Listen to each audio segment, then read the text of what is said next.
Hello, everyone, and welcome to Real Estate Daily with the House Heroes. My name is Troy, and every day we go over the latest news in housing, real estate, and mortgage industry. Today is Friday, March 25th. Wow, where is time going? Well, we have a lot of news, so listen to us to the very, very end because there's some exciting news and some not so exciting news about the mortgage rates. But the very first story here is from CNBC, and our infamous or famous, depends on how you look at her, Diana Olick is going over mortgage rates. So here's the headline. Mortgage rates move higher with 30-year fixed hitting at 4.95. Guys, we're going into the fives. Well, not quite. We're going to go see what those mortgage rates are at the end of this particular segment, but it's getting higher and higher, and it just really is affecting people that don't have the 740 plus FICOs. If you're in the 620s, 6 to 680s, they're really, those rates are really just crushing you right now. All right, on to the next one. And Diana looks in the second one as well. Crypto for home mortgages, the first 30-year crypto loan. This is kind of crazy, but we're starting to see this happen where people are using cryptocurrency as a means to buy property, buy real property, buy assets. You know, it's some people call it a hedge against inflation as our dollar keeps getting devalued, over the years and significantly over the last 12 months, that more and more people here are putting their crypto to good use as they've made a lot of money. Now let me go buy real property from that. I know we had also discussed last month in February where there was NFTs that were used as title and purchasing homes. So this is kind of the future of our industry. Even though it's going to slowly make its way there, we're just starting to see the adoption of cryptocurrency and NFTs in the real estate space. Next one is CNBC. It says pending home sales sink in February, setting a grim tone as housing market enters a key spring season. Well, we all know that it's the pending sales is going to be low because there's just no homes for sale. There's just nowhere people want to go. If you were going to sell your house, where are you going to go? For most Californians, that means I'm going outside of the state where we don't have to deal with, California, the governor, the mayors, deal with none of those people. They're moving out of state, which kind of makes sense. But if you want to stay in state, whatever huge equity gains you have, you're going to hand them off to the next seller who's going to sell their home.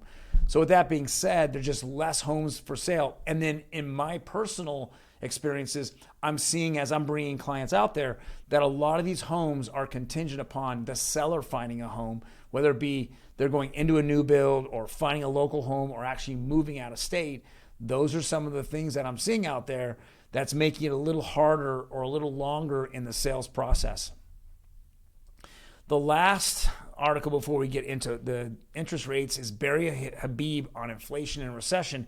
Barry Habib is one of the renowned real estate analysts, mostly in the mortgage industry and how mortgages are going. And he had a very interesting take on what's happening. He's banking, or he's saying that the Fed is not going to raise rates more than 4 times this year because we're heading right into a recession. And in recessions, we do the exactly opposite. We retract, which means then they have to turn around and lower interest rates. So this might be like a rubber band effect as the Fed will get aggressive, move up, interest rates on a monthly basis. And then all of a sudden, as they were late to the party and then recession hits, then we're going to start seeing it all, change, such as, some of the things that we're involved in right now is the lowest unemployment rate. We're having, super inflation going on. These are moments in which makes sense for the Fed to move up the money. But when they start to tighten, then more people don't, use gas or don't go out as much or don't go on vacations as much or shorten their vacations. Then it starts to put, a lot of pressure on entry-level jobs. And when entry-level jobs get pressure, then we start seeing a few things happen. One is they start laying off entry-level people and they start lowering those wages. And then when they start lowering it, then it kind of cascades into them sitting on the sidelines and being on unemployment. And then, that just starts to become a recessionary moment. So That's what he's talking about. He's looking at it probably about 12 months from now. But he says that the Fed, he and now several different analysts have said that there's only going to be 3 or 4 rate hikes, and then it's going to be too much, and then the exact opposite's going to happen, and the Fed's not going to really react to that as well. So very interesting. If you guys get a chance, it's on National Real Estate Post Daily. Barry Habib. It's about a 20-minute listen. It's very, very interesting. And then the infamous Optima Blue Black Knight. This is the average mortgage rates across the United States. If we're looking at 30-year conforming, which is conventional, this is depends on the area of the United States you're in.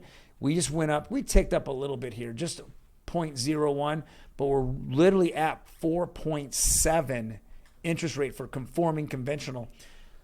We saw a small dip in the 15-year. We saw a small dip in the 30-year. The 30-year has just been exploding. We hopefully will see that dip a little more, but at least we didn't see it go up.